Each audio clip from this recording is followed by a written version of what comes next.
The Pixel Buds Pro have been out for well over a year, but they've been updated more than any earbud that I know, improving call quality, sound customization, latency, and voice detect was just added to all Android devices. But today we'll see how well they score and rank against the best earbuds in 10 categories. And I've got my custom scoring spreadsheet linked down below where you can tailor the scoring and compare all the earbuds nice and easily. Now, category 1 is comfort, and I've got the Pixel Buds at the top with a score of 9. You get 3 sizes of ear tips included, and I can use the medium, but the largest give me slightly better over seal. Now, it's not the most compact earbud out there, but the ergonomics just work, where there's no plastic sticking out where it shouldn't be, causing discomfort. And even though the fit is moderately deep, they have great pressure relief, so you don't get any suction or pressure in the ear canal. It's just a light feeling fit. And I've read quite a few comments online of other people enjoying the fit as well as I do. But what's normally an issue with earbuds that are super comfortable is that they don't stay in very securely. And I have read some comments online of them not staying in that well for some people, but for me, the security is great. I'm giving them a score of 8 out of 10. And I think the reason they fit me well is because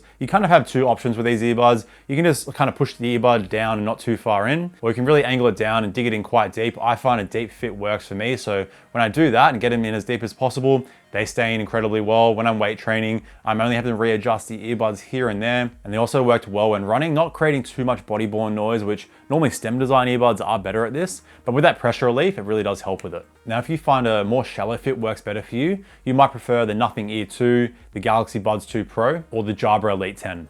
Next category is case and battery life. So with noise cancelling off, you get 11 hours from the earbuds, which is super impressive, 31 hours in total. Noise cancelling on, 7 hours from the earbuds and 20 hours in total. So you get 2 extra charges in the case, but the earbud battery is very solid. The Sony XM5s are just in the lead there with 8 hours on the earbuds with noise cancelling on. But the case here is also IPX2 water resistant. It's not much, but it's better than nothing. You should still avoid getting the case wet. And the case does charge wirelessly, and you have your regular fast charging of the earbuds. So chuck the buds in the case for 5 minutes, you're gonna get 1 hour's playback. Now the size of the case is great here. It's the third thinnest case just behind the Nothing Ear 2 and the AirPods Pro 2, still the thinnest out of all the cases. And the build of the case just feels solid. The hinge feels just nice and, I don't know, high quality. It has some nice weight to it. It doesn't feel flimsy at all. So the overall score they're getting here is gonna be a 7, just because the total battery life is holding them back and you don't get the best water resistance and no dust resistance on the case. Now, if you wanna compare all the info, again, my spreadsheet is linked down below. But now let's talk about controls. And it's pretty flawless stuff here. You can control everything: play, pause, track forward and back, noise cancelling, as well as volume up and down on just one earbud. Thanks to the swipe gesture control for volume control, so swipe forward to increase and back to decrease volume. It's super responsive despite the surface being quite small. The only issue I found is if my hands were like maybe a little bit wet or like clammy, it would kind of grip on the earbud and then it would kind of mess up the touch control. But the wearing detection here is great to automatically pause and play your music. When you take one or both earbuds out of your ears, it's almost instant. You just don't get much customization. All that you can alter is a long hold on the left or right earbud to toggle noise cancelling or voice assistant. You can also customize the noise cancelling switching to add noise cancelling off into the mix. On Android devices, you have the benefit of having the always on Google Assistant, kind of like how the always on Siri works. Just say, hey Google, and then it's gonna activate the voice assistant without having to use your touch controls. So with all of this, the Pixel Buds are getting a score of 8. The AirPods Pro 2 are still the best with a score of 8.5. The only reason for that is that their ear detection has skin detection, so you can take one earbud out, put it in your pocket, and the music won't resume, where on the Pixel Buds, as well as all the other earbuds, it'll think the earbud is in your ear. Now the next category is connectivity. And this is where the Pixel Buds start to fall behind because you're not getting any high resolution codecs here, and they just use Bluetooth 5.0, but it's still fine, to be honest with you. I've had no issues with connectivity, where with newer Bluetooth chips like the Bose QC Ultra, they have quite a bit of connectivity issues. So having the latest Bluetooth isn't completely going to decide whether or not the connectivity is good. And they have no high resolution codecs. As I always say, the actual tuning of the earbuds makes up about 95% of the sound quality. You're only going to get a slight improvement when you're using those high res codecs. What you are getting that's more important is multi-point connection. So you can have 2 devices connected to the earbuds at the same time. Just pause playback on one device before resuming it on the other device, and your media will start to play pretty much instantly. And you can also turn on audio switch, which is only going to be on Android. So with whatever devices your Pixel Buds are connected to, as long as it's connected to your Google account, it'll automatically switch between devices, similar to what you get on the Samsung ecosystem or the Apple ecosystem. So solid stuff, but just to keep it fair with the scoring here, I am giving them a 7 out of 10. I did change the scoring quite a bit from my previous video. My scoring was a little bit out of whack, a little bit unfair, because I know a lot of people really do prioritize high-res codecs, so I got to keep that in mind. You're also supposed to get better latency when gaming on a Pixel 8 or a Pixel 8 Pro. I don't have one to test this out though, so these are the results I got in my test on my iPhone 15 Pro and Galaxy S10e. 400 milliseconds is fine for casual games. You want to get closer to 200 milliseconds if you're into fast reaction games like shooters. Now the next category is call quality, and the Pixel Buds are getting a score of 7. They perform great if you're in a quiet room or in a noisy environment. They did struggle a little bit with the wind noise test. You also don't get much customization of the call controls. All that you can do is double tap to answer or reject a call, and you have no option to mute your microphone when you are on a phone call. They also don't use side tone, but thankfully I'm kind of glad that they don't use side tone, because you can just turn noise cancelling on or off when you're on a phone call, so you can chuck on transparency and be able to not yell if you're in a quiet room. But anyway, I'm going to leave you with the call quality samples here. Enjoy. All right, here is the call quality of the Google Pixel Buds Pro in a nice quiet room. All right, so now we're going to test the ability for the microphones to block out some kids' noise being played. All right, here's the call quality of the Google Pixel Buds Pro with some kid noise being played in the distance. All right, so now I've got some construction noise being played in the near distance, some crowd noise being played off my MacBook Pro, and I've got my trusty fan here to simulate some wind noise. All right, here's the call quality of the Google Pixel Buds Pro with some construction, crowd noise, and wind noise. All right, now let's talk about the app customization and extra features you get. First off, you can only get the app on Android. Google and Apple, they're not the best of friends, but iPhone users, if you want, you can steal someone's Android phone, maybe borrow it. Either way, whatever.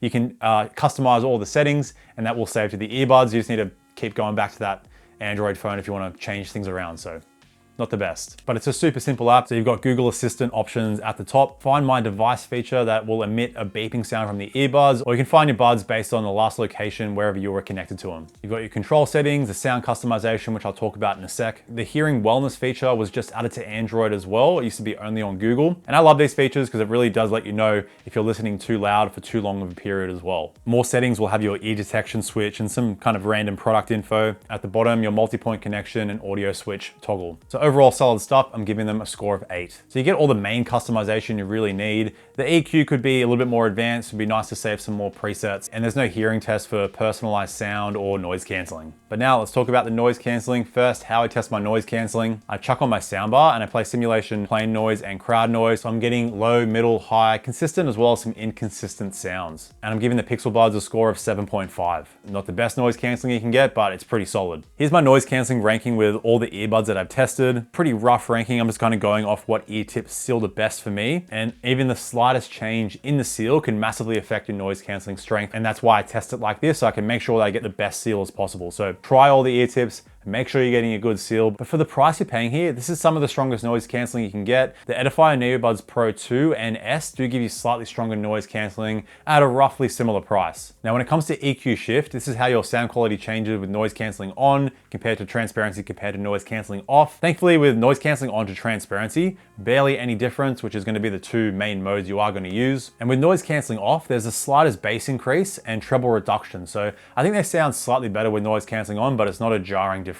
And a recent feature that was added to all Android devices, it was originally only available on Google, and that's conversation detect or voice detect. So that'll work with noise cancelling on, and when you start speaking, it'll automatically turn on your transparency mode. And in my testing, it worked great. I always test like coughing and just making random sounds, and it would only work if you actually started to speak or sing to yourself, which I do a lot. If you talk to yourself a lot, I also talk to myself quite a bit, probably best to keep this feature off. Now, you don't get any customization of how long it takes to turn on and off, but you can quickly tap once on the touch controls to turn it off if you've accidentally turned it on. And it normally takes about 3 to 5 seconds for the noise cancelling to switch back on once you stop talking. And the noise cancelling also has an automatic wind noise reduction built in. You can't turn this feature on or off, but thankfully it works quite well. It's super natural. It's not going to completely just turn off the noise cancelling, but when the microphones start to pick up a little bit of wind, it'll slowly bring the noise cancelling strength down. And as soon as that wind stops, it will slowly transition to turning noise cancelling back on. It's very smooth, and it's one of the better versions of this automatic wind noise reduction out there.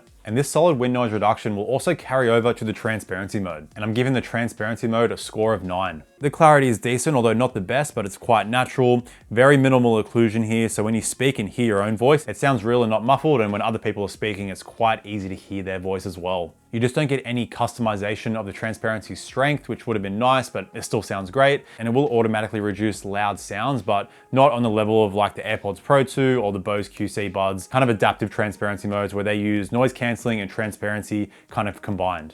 But now onto what's most important, sound quality. I'm taking into account volume, sound quality, as well as customization into this scoring. And when it comes to loud listening, you're all good here. I got just over 113 decibels in my test, so on par with most of the earbuds there. You're getting plenty of volume to play with. And more importantly, they retain pretty much the same tuning as you go to those high volumes, and you still hear a decent amount of bass as well. And the low level listening is great as well. You can turn on what they call volume EQ, and that's gonna push out more bass and treble at those lower volumes, since naturally we hear less. And the bass does sound great at those low volumes. Probably a little bit too much. It's a little bit over the top. I feel like they could have boosted the treble slightly more and just dialed the bass down ever so slightly. They actually sound quite similar to the Bose QC2 and QC Ultra at those lower volumes, but they have nicer treble detail. And those slightly higher ranked buds just have a little bit more of a balanced tuning when it comes to the bass and treble. But now onto the sound quality itself. Out of the box without any customization, they just sound okay, but honestly, it's nothing special. The bass is balanced, but it has nice deep rumble. The mids are clean, but the treble is slightly lacking. So if I bought these when they first came out, I'm pretty sure they didn't have EQ customization. I would have been pretty disappointed, but the EQ was added a while back, and thankfully it works great. You get 5 bands to play with, and you can massively improve the sound quality. I just do kind of my classic V-shaped tuning here, boosting the bass and mainly that upper treble. And with a lot of earbuds I test, I find the stock tuning, you can only really venture too far away from whatever it is. But here, I'm increasing the bass quite a bit and pushing out way better treble detail, especially when it comes to that treble sparkle. And you can push these into a pretty over-the-top bass boosted tuning or make it more balanced if you like. You also have some presets in there, and you can save one preset of your own EQing at a time. So taking all this into account, they're getting a total score of 7.5. So you can get better sound on the Sony XM5s, Jabra Elite 10, and Sennheiser Momentum 3. But as we look at the final scoring, the Pixel Buds are in the 3rd spot, just in front of the similarly priced Nothing Ear 2. And I think that's the main battle here. It's gonna be go for the Nothing Ear 2 or go for the Pixel Buds Pro. Now the Pixel Buds have the stronger noise cancelling, clearer transparency mode, voice detect, and the always on Google Assistant. But the Ear 2 has the best sound customization with their advanced EQ. They have a hearing test for personalized sound and noise cancelling, LHDC high res, and they actually have an app on iOS. So if you're an iOS user, obviously you're gonna go for the Ear 2, but again, this is why I created the custom scoring spreadsheet for you to download, linked below. You have notes on each score and specs for easy comparisons, as well as an advanced scoring system for you extra picky people. Just fill out a number in the importance column for each category, and that's going to multiply the total score for that category. 0 to get rid of the score, 0.5 will halve the score, 2 to double, 10 will 10x the category. You can do whatever you want with it. I hope it helps you out, and I'm always updating this spreadsheet, adding new earbuds that I review and test, so make sure you're subscribed to get my latest ranking and scoring. And be sure to check out this video here that YouTube has recommended you specifically. In the meantime, stay picky. I'll see you in the next one. Bye now.